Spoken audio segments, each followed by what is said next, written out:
Good afternoon, everyone. Welcome to our first COVID update of 2022. We're back for our, I guess this is the another year. We're here to check in on the new COVID executive order, the ISBE and IDPH guidance, and litigation. We know you're all working to digest and implement the new information and the changes that are keeping all of us on our toes. I'm Kendra Yoch, and I'm excited to welcome you here today. With me are two of our Franczek team members who have been tracking these developments closely, Jennifer Smith and Nicki Bazer. Hey, everyone. And as always, I want to remind you to please submit your questions through the Q&A function on Zoom. It's much easier for us to keep track of and answer your questions there than in the chat. And we'll do our best to answer your questions as we go, so please do send those along. I will apologize in advance. My 2-year-old is quarantining, and so there may be some noise in the background. So please do send us your questions, and we'll go ahead and dive in here. We'll start with sort of an overview of the main changes. I expect most of you have had a chance to look at all this now, but it's helpful to set a foundation and just make sure we're all starting in the same spot. And then we'll move on to some of the nuances and detailed questions that we're hearing from you guys.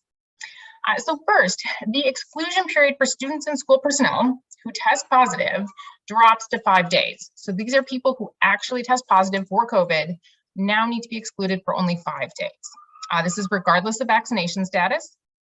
And you count from symptom onset if the person is symptomatic, or the date of specimen collection if asymptomatic.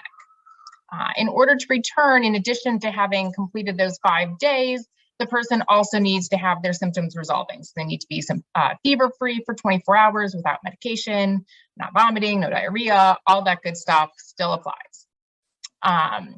The second step to this, which is also important, is that a returning individual needs to wear a well-fitting mask anytime they're around other people. And that is through day 10. So that 6th through 10th day, that person needs to be wearing a well-fitting mask pretty much all the time. Additionally, to note that the local health department does have the authority, if the circumstances warrant, to say, you know, we need to have a longer exclusion rather than that shortened 5-day exclusion.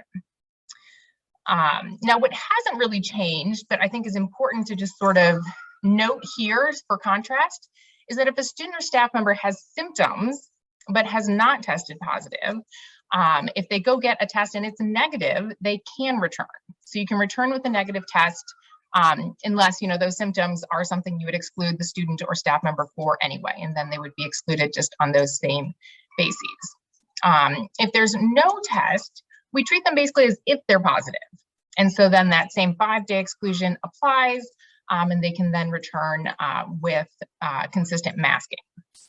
Nicki, do you want to talk us through the changes with close contacts? Yeah, absolutely. So with close contacts, the news really here in terms of new guidance is who is considered fully vaccinated and thereby excluded from the definition of close contact. And so in order to be excluded from the definition of close contact, if you are a student or staff member who is 18 years or older, you have to have received all of the recommended vaccine doses for the vaccine that you had. So 2 doses for Pfizer and Moderna, 1 for J&J, and you have to receive a booster.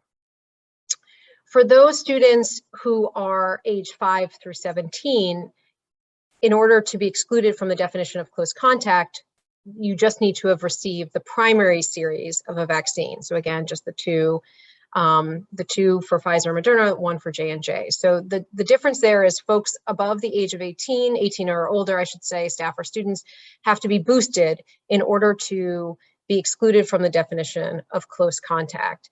You know, one question that comes to mind is we now have boosters for kids who are under the age of 18. So is that if they don't have their booster yet, can they be still considered excluded from the definition of close contact? We don't have an update for those boosters yet. I would guess that we're gonna see that at some point down the road, but at this point, I think they're waiting for folks to be able to get those access to those boosters. The other pieces of who is excluded from the definition of close contact have remained the same. So a student who is in a classroom 3 to 6 feet apart, and those students were continuously masked for the entire period, those students potentially could be excluded.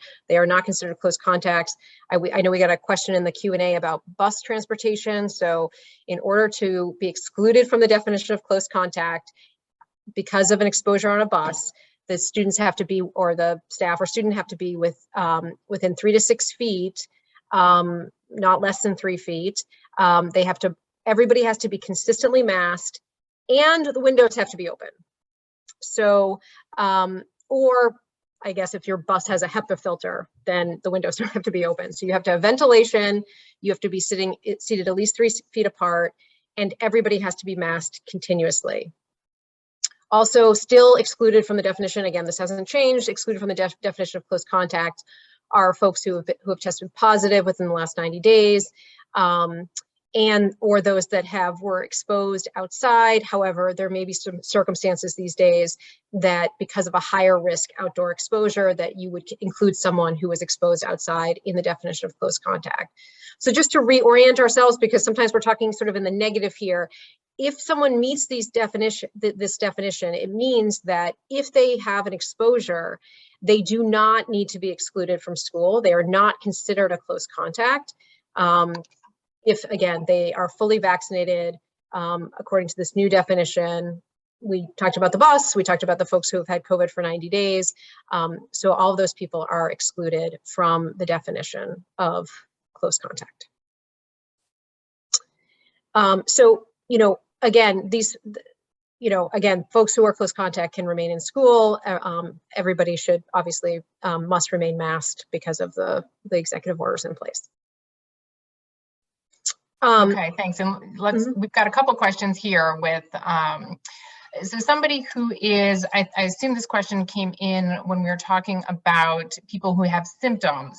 If they get tested, sometimes it's taking 5 days to get that test result back. Is there any point in testing at all if they're going to have to be out for those 5 days either way? And I think that's, a fair question given how slow the turnaround is sometimes.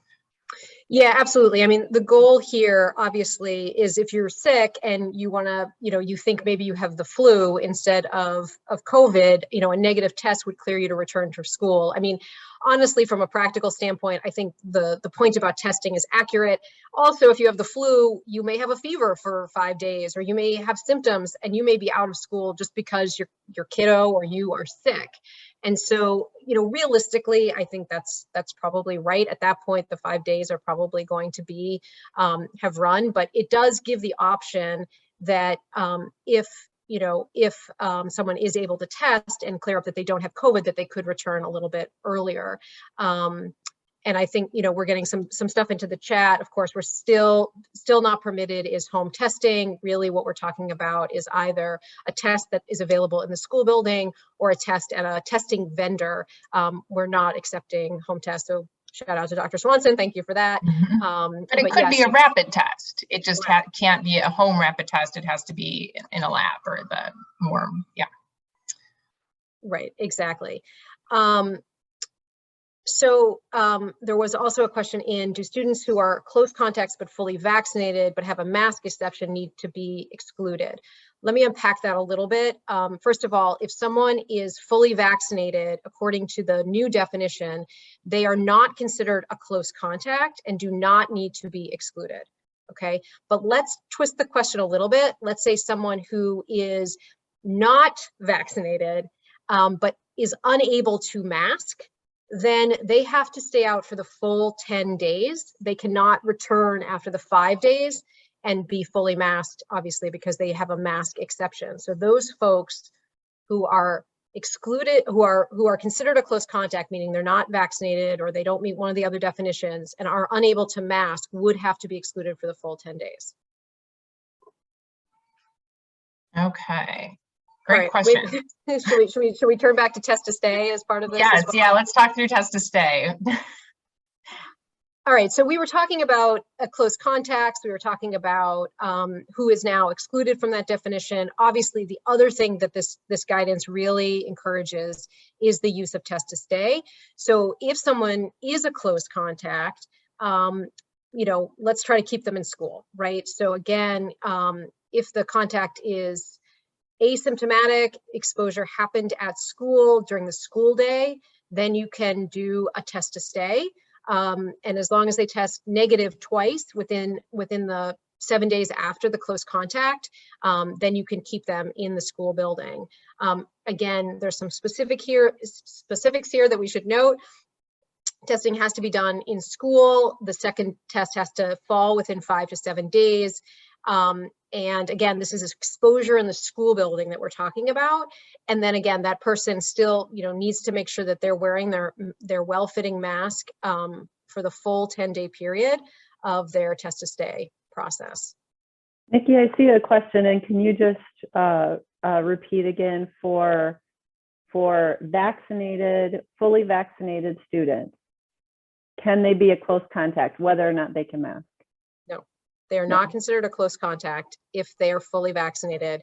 And again, for students 5 to 17, that means that they had the series.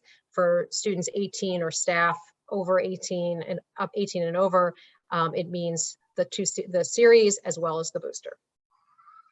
And Kendra and Nicki, you were having a kind of a conversation I thought was interesting before we got on. So with test to stay, you might actually be out of sports slightly longer than if you do not do test to stay and are just excluded 5 days. Do you want to, this is a small wrinkle, but I just thought it's one of those unexpected nuances. You want to explain that? Yeah, absolutely. And we were going to get, I know we were going to get to sports. Sports is like the big issue for everybody. So the change in the guidance was about students who are engaging in test to stay, what happens to them in terms of extracurriculars, particularly sports. And what the new guidance says is that a student who's engaging in test to stay can participate in practice through the whole period, but cannot be engaged in the competition part until the full test to stay process has run its course. So what we were talking about and what's strange to us and what we probably do need to get clarification on at some point is obviously test to stay is, you know, if someone is doing test to stay, they can't engage in competition for that period until day 10, right? Or till day 10 has passed. Presumably though, if someone is excluded for 5 days, rather than doing test to stay, there doesn't seem to be a prohibition when they return on day 6 to be fully active in competition, which seems like a disincentive to do test to stay, which is what we want to do because we want to keep kids in school, because then they seem to have a longer period, or they seem to have a longer period when they're doing test to stay that they're excluded from competition. So that's sort of a wrinkle that I think we probably want to maybe drill down with the state a little bit on, but that's how it reads to us at this point. Kendra, I don't know if you would agree with that. No, I think that's right. The other difference, though, is that if you are excluded for those 5 days, you can't practice either. Whereas if you were doing test to stay and you can wear the mask, you'd be able to participate at least in the practice and, you know, continue with that piece of it. Okay, so let's see. We had another question. This whole definition of fully vaccinated and the evolution with that Nicki, you were explaining to us. How or does that impact what it means for staff who are required to be vaccinated in order to come to work, or they otherwise have to be participating in a testing program? Yeah, this was like one of those moments where I was like, this just cannot get any more confusing. But the definition of fully vaccinated to include the booster only applies in the context of whether someone is or is not a close contact. It does not appear at this point to apply to the definition of someone, a staff person, for purposes of determining whether they meet the vaccine versus testing requirements. So a staff member who has received, I'm just going to use an example, received 2 doses of Pfizer is considered fully vaccinated for the purpose of the staff school district vaccine requirements. So they do not have to engage in weekly testing. However, if that person is unboosted and they happen to be, they come in contact with someone who would test positive, then they would be considered a close contact and would have to be excluded from the school building. So it's a little bit strange. We've got two sort of different definitions for staff as to whether they are considered fully vaccinated, one for the purposes of the vaccine mandate and one for the purposes of the close contact definition. Keeping us on our toes. Okay, so another question we're getting is, if someone is a close contact or has symptoms and they're going to be out for those 5 days and then get to come back, do they need to get tested at day 5? Is that a requirement now? Not that it does not appear to be. So the CDC does recommend testing after 5 days if you are a close contact, but you are not required to have that test. It does not appear also that you are required to test if you had tested positive. You would not have to test in order to come back to school. The 5 days is the exclusion period, and after that, you can come back. Again, testing is required for those close contacts, but it does not appear at this point to be mandated. Recommended for the close contacts. Yes, it's recommended, but not mandated, sorry. Yeah.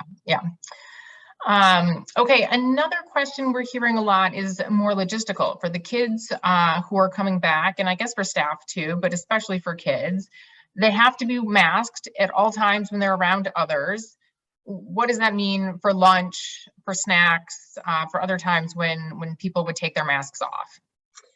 Sure, and this was interesting because I think this was really unclear, and then they revised the guidance again, I think, and we now have this very big thing in red on the guidance about this. I think the goal, there's an acknowledgement that obviously, for those folks who are between the 5 and 10 days, you're supposed to be fully masked at all times. It's really important. It's the reason why we're able to shorten the exclusion period. But obviously there's going to be circumstances in which students typically remove masks. And I think the biggest one and the most sort of difficult one to manage are lunches. And so what the guidance says is that schools should have a plan for them to adequately distance from others. So, that in and of itself is sort of a very short sentence, very weighty issue, right? What do you do? I think the goal here is to create as much social distance between those students and other students in the lunchroom as possible. 6 feet would be our goal here. More. I'm not really, I'd be interested in, Kendra and Jen, what your thoughts? I'm really not a big fan of the idea of like sticking these kids in another lunchroom, because you've just now exposed the fact that they've gotten COVID. It's very exclusionary. I think, and I hate to say this to a virtual room full of administrators, because I know space is such an issue, especially at lunch, but to the extent that you can provide a little bit more space, I think that is the goal. The other goal, and this is, I think, a message that needs to be communicated home, is that when they're not actively eating, and I know we adults do this in restaurants sometimes or at tables, but kids are not as used to it. If they are finished their lunch and they're sitting and just socializing, that the mask goes back on. So really the goal is to minimize the amount of time. This is the same for snack period. This would be the same for band practice. I think those tend to pose easier resolutions because there's just not as many kids in a room. But again, this is the time to sort of brush off your thinking on alternative spaces that you can stick kids for lunch, groups of children. Obviously, someday it will be warm again in the Chicagoland area and we can go outside again to the extent we're able. But just thinking again creatively about how to create more space for lunch, knowing that you're going to have kids, at least in this Omicron moment, quite a bit, who are probably going to be within that 6 to 10 day period. Okay, that's helpful. Let's look next at, so we have somebody who's a close contact student. They're not allowed to come back until day 6, but the parent brings them back on day 2 or day 3, and they're like, I don't care about your rules. My kid's going to be at school. What options do schools have? Yeah, this is a really tough one, and I know that there's a lot of feelings out there right now about masking, about close contacts, about exclusion. I think obviously the exclusion period has been shortened. So I think our hope is that parents will be much more positive about the fact that this is a shortened period. First of all, what I would say is, encourage a test to stay approval at that point. Encourage consent for test to stay, because a student can stay as long as they're engaging in test to stay. So for those parents who really hate the exclusion, maybe that will convince them to sign that consent and get going on test to stay. If you've got someone who's anti-exclusion, anti-testing, I think what you do is you, unfortunately, you again encourage the parent, please come pick this child up, give them a call. If they're refusing, I think at that point you likely need to put the child into a supervised space where they're not with others, children and staff, where they can have access to work or their educational program to the extent that you're able to do it, and you have to keep them and sort of say to the parent, please don't bring them tomorrow.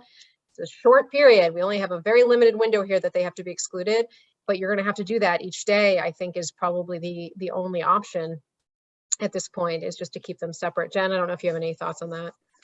Yeah, I would be careful about perhaps reaching out and looking to talk to your attorney in the specific situation, because there are times when you might decide, let's do an in-school suspension, like Nicki said, and not risk the heightened scrutiny that comes with an out-of-school suspension under the school code. If you're thinking about sending the student home, consider, there's going to be times when you consider actually doing a suspension and doing all your SB 100 paperwork when you're removing the student, and looking at the totality of everything that sort of transpired with the student up to needing to actually send the student home. So look at those. We're going to talk about litigation sort of in the second half. I'm weary and want to avoid litigation to the extent possible. So the extent we can manage that with an in-school option is, it means that the parent will have less opportunity, valid opportunity to sue you. Yep. Really helpful points from both of you guys. Thank you. Another nuance that I think can be a little bit confusing is counting the exclusion period for a close contact if the contact is in your household. And sort of when do the timelines start, and how do we figure that piece out? Yeah, I had a definite moment of having to read this paragraph multiple times in the FAQ. So essentially what the FAQ is saying is, obviously, if the person, I'll use an example so it's easier to track. So let's say the student is not vaccinated, and so they are considered a close contact, and a parent gets COVID. If the student would be excluded from school because they are a close contact to the parent. If the parent is able to, so let's say dad gets COVID and he's able to stay in the basement and isolate for the full 5 days, and the student does not have any contact, then the 5-day exclusion would start from the last exposure, like you would in a typical close contact situation. However, if dad cannot, there is no basement, and dad cannot isolate in the basement, I'm sorry to blame dad, it could be mom, it could be whomever, then the period is extended, because essentially what the close contact would not start until the end of the positive cases isolation period. So either 5 days if fever free, without any of the other symptoms, or if asymptomatic from the date of the testing. And so it basically extends out when the 5 days starts for the close contact. Now, honestly, the reaction I would expect from school administrators is, how in God's name are we going to know what is going on in someone's household and whether the person has COVID, has isolated or not? You got to just do the best you can with this. I think likely you're gonna see kids coming back after day 6. It's very touchy to try to figure out what's going on in a household. We respect that, understand that. And so again, just do the best you can with the contact tracing, do the best you can with talking with the family and figuring out when it will be safe for the student to return to school, understanding that it's probably going to be difficult to get exact information about what's happening in a household. Yeah, and it's probably then, even more important for people returning that consistent masking is going on, especially if you don't know sort of how that timeline worked and what was going on. Right. Adaptive pauses are another thing that are a bit contentious, and has that changed at all in this latest round of updates? Yeah, so what's fascinating about what has been included is that what the new guidance is that, first of all, again, you're entering into an adaptive pause in consultation with the local health department. Interesting. I don't know that consultation means that the local health department has to agree, but you have to consult. And there's a line in the guidance that says schools taking adaptive pauses, that you cannot take adaptive pauses due to staffing shortages in the school. Okay, so that is not a basis on which you can initiate an adaptive pause. However, what's interesting to think about here is that basically, and what they're saying overall is that you shouldn't have to do an adaptive pause because all of your mitigation measures should be enough. Okay, but if you hit a point where basically you have just too many people out to adequately be able to sort of contact trace, and if there's your mitigation measures are like you either have hit outbreak level, or your mitigation measures are not useful, or there's just an infection rate that can't be handled, then you can go towards that adaptive pause, so let's circle back to the question about staff shortages, right? So it's not that you're basing the adaptive pause on staff shortages. What I would do in that case is base your adaptive pause on the fact that your infection levels are so high, your staff are out with infection, as are your students. So it's not the staffing shortage that is the issue. The issue is that you have an infection rate that is sufficient to cause an adaptive pause to be necessary. I hope that nuance sort of made sense to folks. I do think that hopefully hopefully we're peaking here, and that there's a downward trajectory, and that this doesn't become a huge issue. But I do think, obviously, if you're feeling like your school building is to the point where you just can't contain the infection, talk with your local health department and look to the adaptive pause ability. Yeah, that's a helpful way to distinguish that kind of circumstance. So a lot of the new changes here in getting kids and getting staff back to school faster relies on this consistently wearing a well-fitting mask. Who determines if the person is doing that adequately? Are there guidelines? Like, how do we, one person says that's not good enough. How do we enforce that or manage it? Gosh, I wish I had an answer for that question. And I know this came in ahead of time. I do think that, goodness, well, there's obviously lots of guidance out there on IDPH's website, CDC, on like how to wear a mask, right? We all have seen those visuals, and we all thought, well, everybody knows how to wear a mask. Seems at this point, we understand that there's some complexity to that issue. I think, again, I don't know that there's a bright line. Obviously, I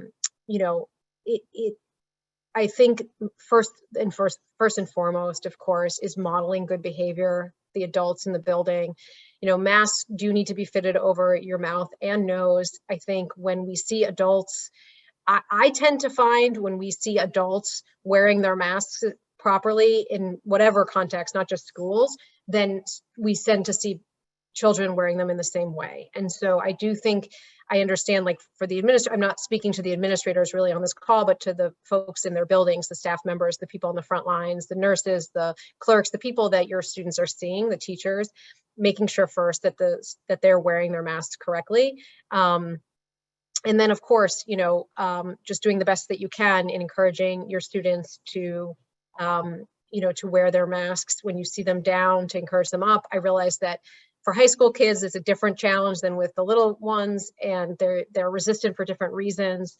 I do think that, you know, reinforcing that we wear masks to protect each other, and you know, maybe, you know, reminding your staff what it means.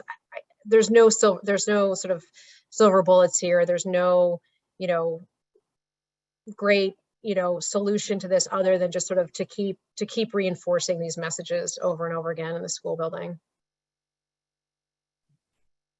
Okay, and I know we do have some more questions on the guidance, but I want to bring Jennifer in to talk about the litigation a little bit, and then we can circle back and catch some more questions. So Jennifer, can you start with just sort of a general update? What's going on? Sure. And so for those of you who are wondering what litigation is it they're talking about, I'll just kind of give some basics of background. There have been a large number, well, maybe 10, 11 cases now filed across the state challenging both the governor, the state authority under the governor, IDPH and ISBE, to require in some combination mask, exclusion of close contacts, and for staff, the vaccination / testing. And all of those cases were sent and consolidated into the court that's in Springfield, and they're all being kind of heard together. Specifically, 3 of them, there's emergency motions asking for a quick emergency order to address the issues that the plaintiffs say, you know, that there's not the authority in the government to be requiring these things.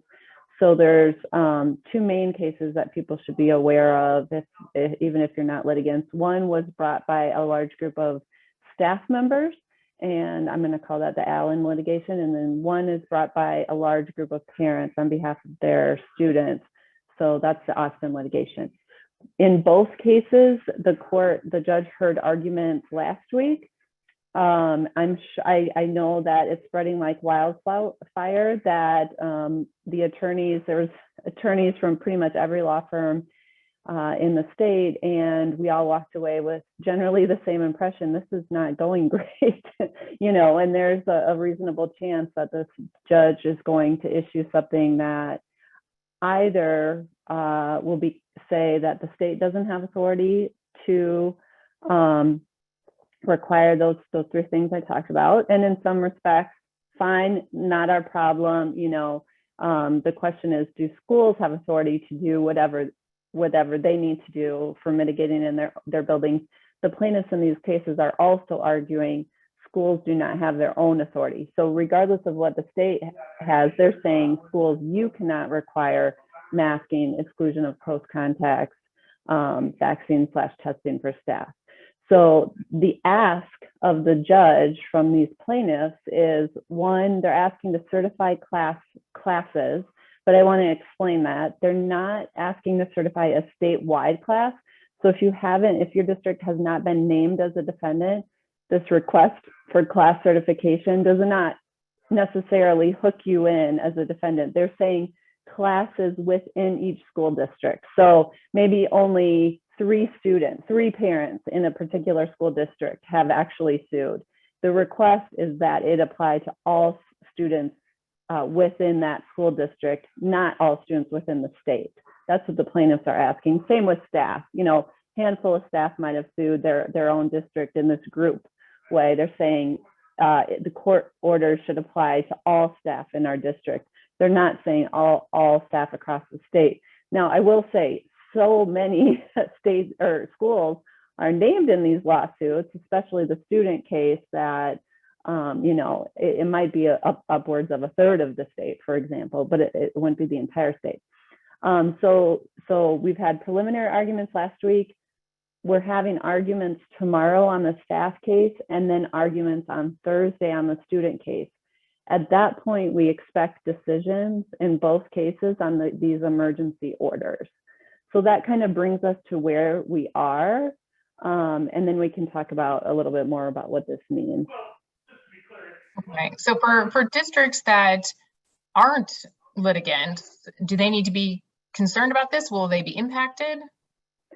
So you have enough to worry about to some degree. So I do not want to raise unnecessary alarm bells, but it is true that I think you're going to potentially see an impact in one of two ways. One is it could be, we don't know what the judge is going to do. It could be that the judge issues an injunction and says, state entities, ISBE, IDPH, governor, your requirements lacked authority and I'm enjoining you from enforcing them.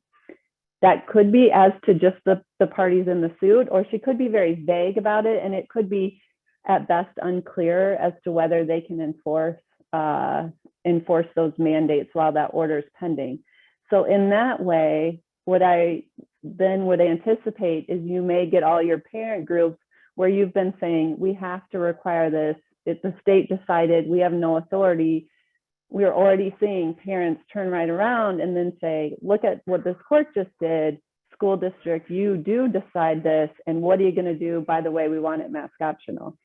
So at a minimum, you may be getting a lot of questions. Practically speaking, the litigation, this phase of litigation is going to be a moving target, because even if this judge issues an injunction, there's going to be appeals, requests to stay, the impact of that injunction while the appeals being considered, and there's a rapid process at this stage of litigation for an appeal. So it could be you get a little bit of whiplash in the sense of one day you're told, oh, technically, you know, maybe the state's enjoined from enforcing these. So you get a lot of emails from parents. We want the board to allow mask optional. And then 2 days later, we get an injunction of that order and the state can unquestionably enforce the order again. So I think, you know, being aware that you may get this flood, or there's going to be increased interest in whether perhaps your school would choose to go mask optional if it has the authority to do that. Yeah, I would say for those districts not named, Jen, I wonder if you'd agree that the districts not named as defendants in this case, you know, there is no doubt that this is going to be appealed regardless of the way that she rules on the TRO. And just to remind ourselves that what's at stake right now, of course, is just an emergency order, a temporary restraining order. And so you mentioned this, Jen, which is that this is an expedited appeal. So it's 2 days for briefing, and then 5 days for the appellate court to make a decision. And so, I mean, the impact potentially on those districts that are not named is really one that I think we want to see in the appellate court, and from the appellate court, less what the circuit court says, although the points are well taken of like parents are going to be clamoring, you're going to have to start thinking about this. But I think that game is going to be won or lost at the appellate level. And then, of course, you know, it's sort of like a choose your own adventure, depending on what she says, what gets stayed, what doesn't, what the appellate court says. So lots of uncertainty. And I think being aware and prepared is great advice. Okay, and kind of thinking through, you know, let's say down the road, some of these mandates go away. You know, one of the groups that's going to be most impacted by that are, you know, students with special needs who maybe for health reasons wouldn't be able to attend school if nobody was wearing masks. Are there things schools can be thinking about now, you know, to support those students? So this is in terms of brainstorming, because I don't necessarily expect that schools won't have other authority to keep students safe one way or another. And so I don't want to fearmonger around that. But let's say that there wasn't this broad authority, like you said, from the state. You know, you do have a lot of authority to make individualized decisions and IEPs about what a setting needs to look like to meet a student's needs, what supports are required for staff that support those students. So, you know, if the time comes that things change on a statewide basis or even in a district-wide basis, I think you can still look at a classroom programmatic basis, or what spaces that these students access, and, you know, make it an IEP accommodation, that this is a type of setting required to meet the student needs, that staff have masks, for example. You know, you're going to want to be thoughtful and a little bit careful, I think, about how you write that into IEPs, or it may exclude placement with other students that also have exemptions, who typically could be both served if they're, you know, spaced, but supported by staff who's masked. So just don't be, you know, just be really careful about what you're saying is the safety need within the student's class. But I think there's nothing about these cases that we don't have the orders yet. Certainly at this moment in time, there's nothing about these cases, and hopefully there's nothing about these cases going forward. Nothing that's being requested, I think, that would limit your authority to meet individual student needs based on disability. Okay, that's helpful. Nicki, on another topic here that we wanted to touch on is HB 2778. Can you bring us up to speed on where that stands and what that provides? Sure.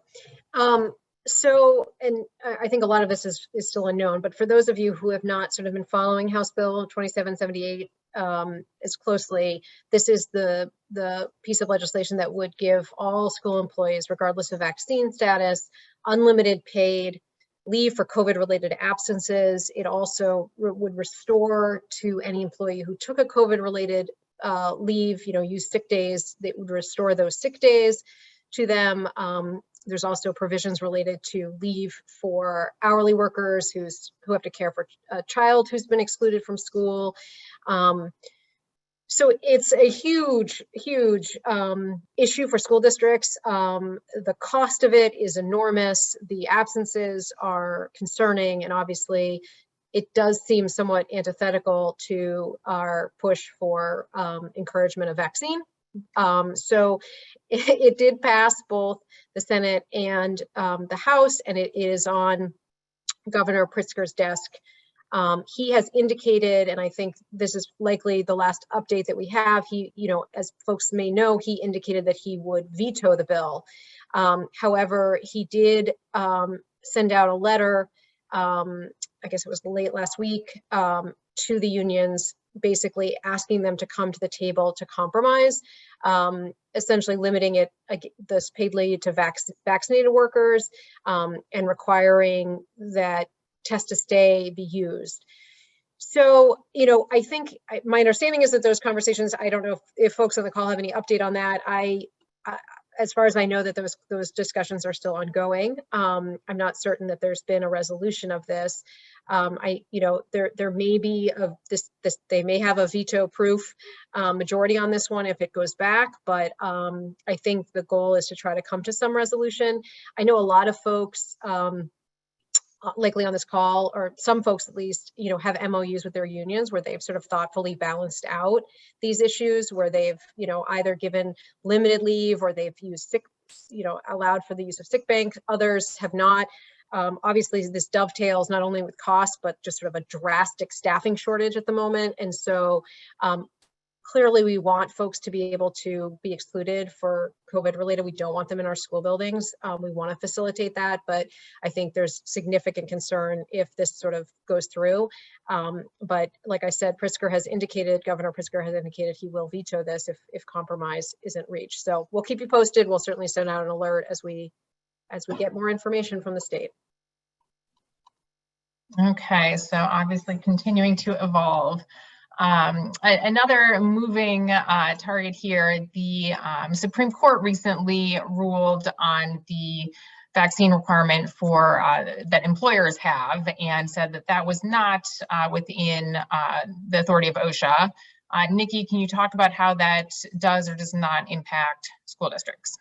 Sure. So, and hopefully I have this right. We have a great alert written by folks very knowledgeable at our firm about this if folks want it. But essentially what happened here was that OSHA had put into effect emergency temporary standards for employers, and the Illinois version of OSHA had adopted those standards for public sector employers. And so so Illinois OSHA had announced that it was adopting these. The Supreme Court case occurred, and then Illinois OSHA then announced that it was staying enforcement.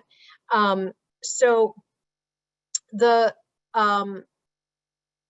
key here is that obviously school districts were already subject to a vaccine mandate for staff that came under the executive order. And that is unaffected, is not affected by the OSHA standards. There were a number of other, though, requirements under the emergency temporary standards, or the ETS, that school districts would have had to have implemented. So there was various, like a policy that was required, there were various reporting requirements. And so at this point, those are all on hold. And so school districts can sort of place that in the, we're not gonna worry about it right now bucket of things. And at this point, just following, you know, we will, you know, keep an eye on Illinois OSHA to make sure that they're sort of staying and everything is sort of in the same place. And we'll certainly update folks if anything changes on that front. But at this point, you can just worry about the state vaccine requirement and hold down on any OSHA related standards. And there was a, just to follow up, there is something in the chat about there's a lot of information. Is there updated information that could be provided somewhere? Certainly we have a couple of alerts up on, at least on the guidance. There's a great alert that is up on our website. There is an alert, as I mentioned, on the OSHA front as well. This will be recorded and also posted. Any updates that we do have on any of these topics, including the court case, which Jen will likely have this week, we will send out alerts to our email lists and post them on our website. If you're not on our email list, feel free to contact us, and we're happy to get you on so that you're getting all of our alerts and updates on these matters.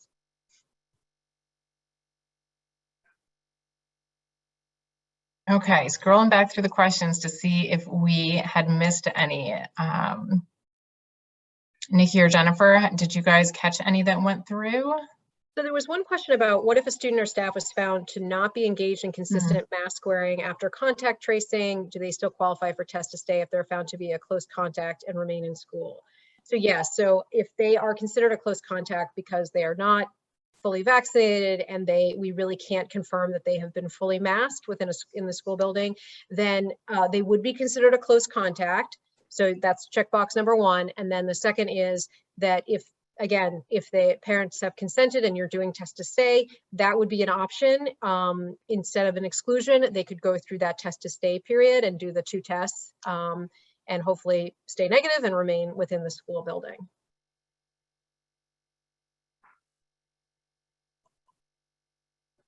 I did see, Kendra, one question about community-based programming and whether unvaccinated students could participate in internships and community activities.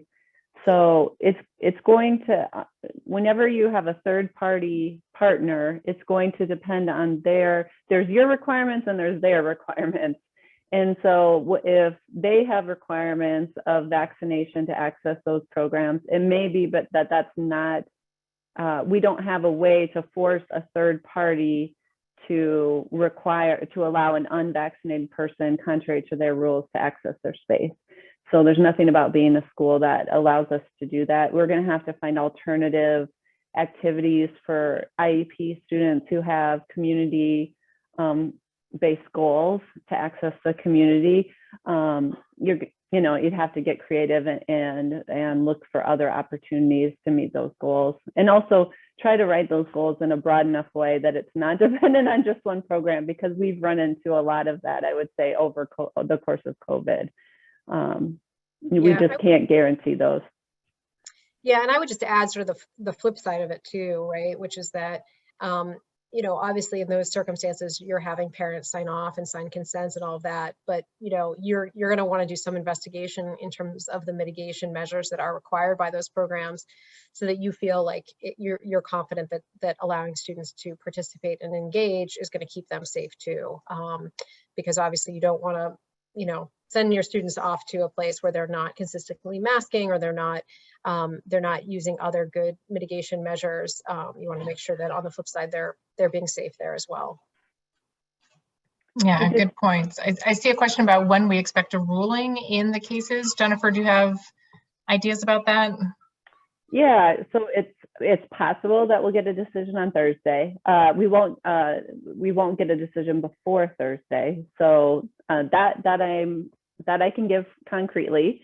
Anytime after Thursday, including the end of the argument on Thursday, are possibilities of when the court might rule. So could rule Thursday. She could take the arguments under advisement and then either reconvene the session or just issue a written ruling. Both would be within her purview to do. So because this is an emergency request, what would surprise me is if it drug out several weeks or a month. What would not surprise me is if we get a decision on Thursday or sometime next week or the following week. Okay. Another scenario kind of question here. We have a staff member who's required to test because they were symptomatic. So they need a test to return. And I guess the question is they would need a test return if they're trying to return prior to the 5 days. And let's say in the question here, they have a home test that's positive. So if it's positive, then you'd be starting your time over. But the district requires a PCR or rapid antigen by a healthcare provider, and that one comes back negative.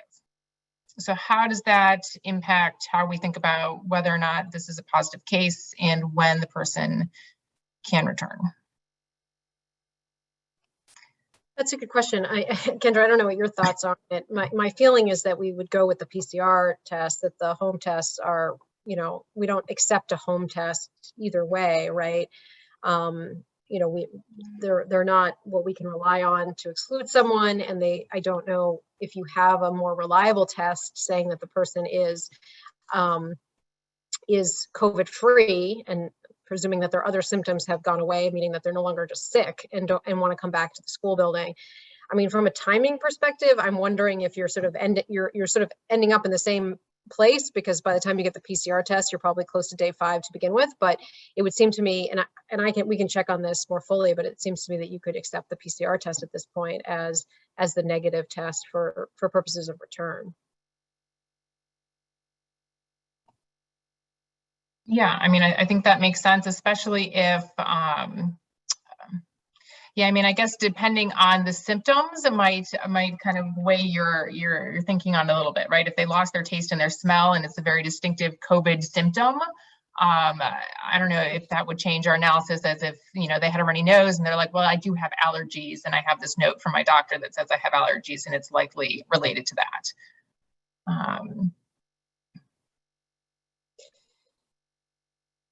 Yeah, I think that's right. I mean, it seems like, there may be some circumstances here that we'd want to investigate, but and come to a conclusion as to what. But the reliance on a home test, I think, is concerning, because we've been told by IDPH that we shouldn't rely on that sort of for any of these types of exclusion decisions. So, yeah. Question here about figuring out spacing at lunch. If we need to find a separate student lunch setting to create the 6 feet of space, would parents then have some sort of like discrimination or segregation claim? And I think that's what you were, talking about, Nicki, is not saying like, okay, this table or this room over here is for all the kids who are close contacts, because we wouldn't want to separate kids and kind of label them in that way. So I think it is more of a nuance. How do we figure out how to create that space without, really isolating in a social way? Yeah, although I will say, if you're doing the separation to comply with health guidelines, I mean, there are many things about the way that we're mitigating against COVID that make individual situations identifiable, right? I mean, we can tell when people are out right there. My daughter was out and immediately I'm getting texts from other parents, you know, not because my school told them that Audrey was out of school, but because, you know, it's identifiable, the fact that you're not in school and you're just not there, or the mask or no mask, or the, you know, so this is perhaps going to be one of those things. The additional spacing is going to make someone identifiable, but you're also limited by your facility. So just try to balance it in a way. You're always doing it, being mindful of making it a supportive learning environment to the extent you possibly can, while also complying with the health guidelines. And there's just no perfect black and white answer until you look at your actual facility and figure it out. And I wouldn't be overly concerned about discrimination claims unless you're doing it, you know, that person got COVID, let's out them. We don't care about their, you know, if it's sort of that intentional, like, serves you right, they never did put their mask over their nose, let's make, you know, don't send any of those emails, for goodness sakes. Now I'm worried. But we shouldn't have a sign on them that says COVID. No C's anywhere, no sticky notes, but yeah, otherwise, you know, just do your best. Yeah, a lot of this is unavoidable. You know, even the Q&A talks about, you know, if you have a medical exemption to wearing a mask, then does that mean you can't come back after 5 days? You have to wait the whole 10 days. And the answer is yes, you have to wait the whole 10 days. So that person is going to be impacted differently because of their disability, but it's because of a medical requirement. And so I think, you know, we have that piece of it too. Yeah, I would agree with all of that. And I think in terms of, I would be less concerned about a discrimination claim. I think what I was saying earlier, and I think you guys were agreeing, which is that, you know, to the extent that you can just create more space between all students, you know, and not just sort of single out the ones who are close contact or coming back from a positive. I just think that, right, we're in school buildings, right? And this is the space issue has been such a thorn with all of this, that, you know, I'm of the mind that we err on the side of keeping kids safe and give as much distancing as possible, if that it can be done in a way to avoid, you know, highlighting that students have either been a close contact or COVID, then absolutely, like, let's try our best. But ultimately, like, we're balancing all sorts of things just to try to keep kids safe. And I think with Omicron right now, the goal is to keep kids safe, and staff and your employees and yourselves. And so that's the side that I would sort of err on. Okay, well, thank you guys so much. We appreciate everyone's questions. Please do reach out to us if you have additional questions, and check out the alerts that are up on the website, because we do have some helpful information there. And I hope everybody has a great day. Thanks, everyone.